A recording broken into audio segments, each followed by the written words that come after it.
Spirit 105.3. Hi, this is Erica. Hi, Erica. How you doing? It's Tyler calling. I mean, is this really Tyler? No, this is an impersonator. This is a stunt double calling. If you're really Tyler Hynes, what Christmas movie will you be starring in with Aaron Krakow this Christmas season on Hallmark? That's a trick question because I'm not a very smart man with a good memory. No, it's called Christmas Above the Clouds. Oh, I can't wait because I loved the movie you two did together. It Was Always You. Honestly, my favorite Hallmark movie. That means the world to me. Thank you. I mean, that's all Erin. She is a tremendous talent, and I am just a pleasant, happy surprise to be the gentleman to the side of her. Oh, Tyler, it is so wonderful to meet you. Thank you for taking time to be on the show today. Of course, it's my pleasure. We are so excited that you are coming to the Tacoma Holiday Festival.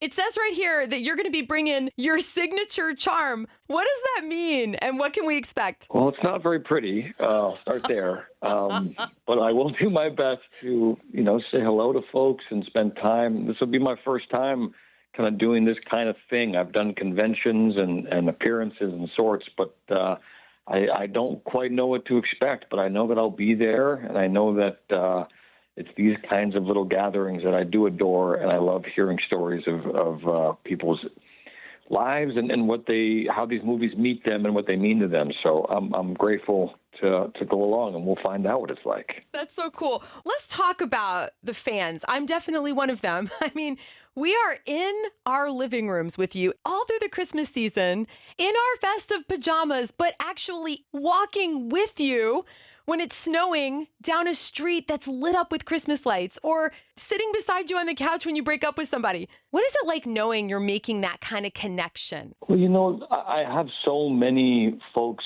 who come and share with me personal moments where these movies have met them or helped them through a moment in their lives, or gave them the gift of a feeling when they really needed it. One of my favorite things I do love to hear is when I see multiple generations watching together, when I see, say, a grandmother or a granddaughter and a mother, and they're all together, and this is their sort of tradition, is this is the place where they meet and they get to all watch something together. I think that's a really beautiful thing, to be able to span generations and to be an excuse for folks to spend time with each other. That's kind of my favorite thing. That's so cool. That's the gift that Hallmark gives us every year.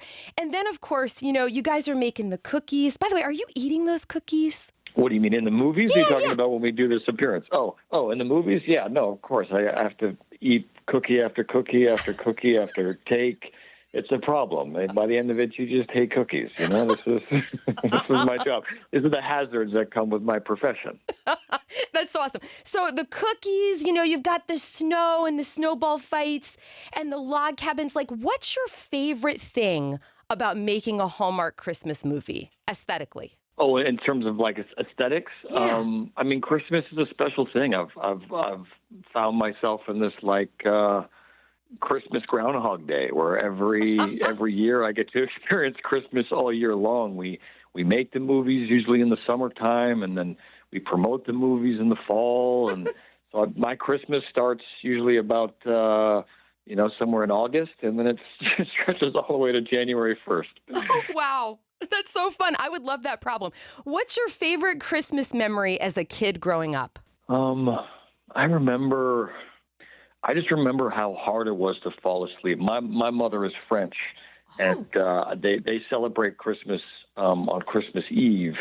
And so we would do this thing where we would kind of go to sleep and then wake up a few hours later in this sort of weird hour of the night, and we would open presents. And there was something really kind of different, and it felt, I think it made me fall in love with, I don't know, the abnormal things, like something that's not a regular routine. The fact that I'm going to bed and waking up in the middle of the night and then we're doing this whole event, I think started at an early age that made me just love things that are just unique. And I think I found myself in a unique profession where every day is different, and that's maybe no coincidence. Oh, that's so cool. I have to ask you about the guys, because there are so many of us women who love Hallmark Christmas movies, Hallmark movies, period. What would you say to a guy that's like, dude, I can never watch one of those, can't do it? How would you convince him? I would say look, there's no convincing you. You live your life, but the fact is that we're having a party over here, and if you would like to join, the door is always open. And I will say, there's a bit of a roadmap in these movies as to how to be kind to folks. Pull a chair, open a door, and some of the mothers I meet, they're so sweet and they're so right in that they say that, my son watches these movies with me and he learns these sort of principles that we really appreciate and that have been a bit of a forgotten art, and that is just to be kind and make time for people, and little gestures like, pulling a chair or helping somebody up some stairs. These are lovely things, and I'm very grateful that the random genre of movie I've found myself in as of late focuses on those things, or at least is a bit of a place where I can show those things. You are keeping chivalry alive. I don't know about that. At least on camera. In my personal life, I'm a terrible person. Oh, I don't believe it. I am not buying it. Okay, since you talked about how it's a party, I totally agree. I gotta believe that it's like that off screen, like when you're filming the Three Wise Men and a Baby movies with Andrew and Paul. What is it like for you guys off camera? I mean, it's surreal. It's like looking at your two dumbest, closest friends and just finding yourself in the circumstance that none of you could possibly imagine. Sometimes when we're doing these scenes, during the scene, in fact, always during these scenes, I'm looking over at them, quote unquote, in character, and I just can't help but sort of giggle and get lost and think about the fact that me and my two best friends are here in this multi-million-dollar circumstance doing God knows what. It's some unique, and the new movies especially gets out of control. So there'll be some fun shenanigans. Oh, I'm counting on it. Now, were you a dancer before the Three Wise Men and a Baby movies?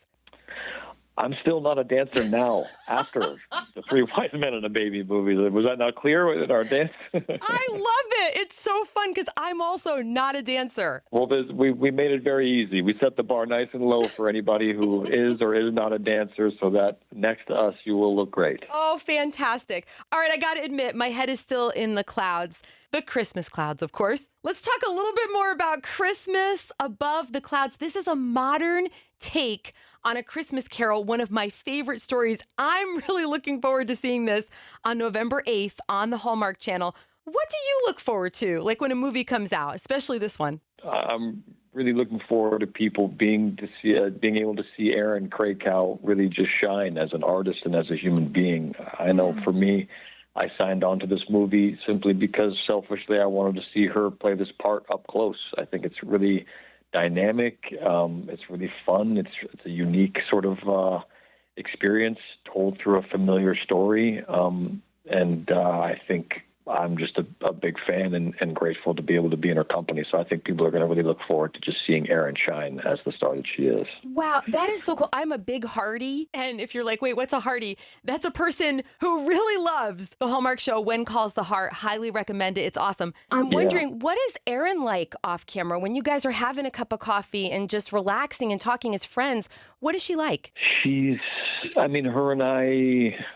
She's a team player. She puts up with me and my shenanigans relentlessly, and she's warm and professional, and she makes it look very easy. She's able to just have fun on set despite the long hours and the demands, and she tends to just record me in awkward circumstances where I might be taking a nap or, stuffing my face with food, and she seems to enjoy that. Oh, and showing up on the When Calls the Heart set. That was fun. Yeah, she had no idea I was appearing there, and neither did I, actually, until about an hour before I showed up. It was the first time we were in the same city, and I was able to just sort of drive over there. I'd seen my friend BJ Britt on his Christmas movie set earlier that day, and I said, why not just keep this tour going? So I showed up in Hope Valley and was the new swashbuckler in town. Yes, I hope that maybe one day you'll be on the show. Yeah, be a little gunslinger, maybe an outlaw. I would love that so much. Tyler, one thing I love about you is Rusty James. I follow your dog, only one of two dogs that I follow on Instagram. I don't know if you know, but there's going to be a Puppermint Lane at the Tacoma Holiday Festival, and they're going to have dogs up for adoption. So what does Rusty James mean to you? Well, I'm staring into his big brown eyes right now. Yes. What he means to me right now is a paw infection. He's got allergies. So he's been licking his paw. He's got a little cone on his head. This is when he becomes a satellite dish, which is adorable and sad all at the same time. Oh. But he means everything. He's my furry son, and I gave birth to him, and I'm very proud of him. Oh, Tyler, you are absolutely amazing. It means so much to me that you said yes to this interview. Honestly, thank you for all the joy you bring, and God bless you as you make these movies. You're just fantastic. I appreciate your kind words very, very much. Very grateful to be in your company and do this radio show. That means so much to me. Tyler, you brought Christmas early to the PNW because you came on this morning show, and you're going to be at the Tacoma Holiday Festival tomorrow. How awesome. Merry early Christmas to you. I love it. Let's get Christmas fired up early. Why not? Merry Christmas, darling.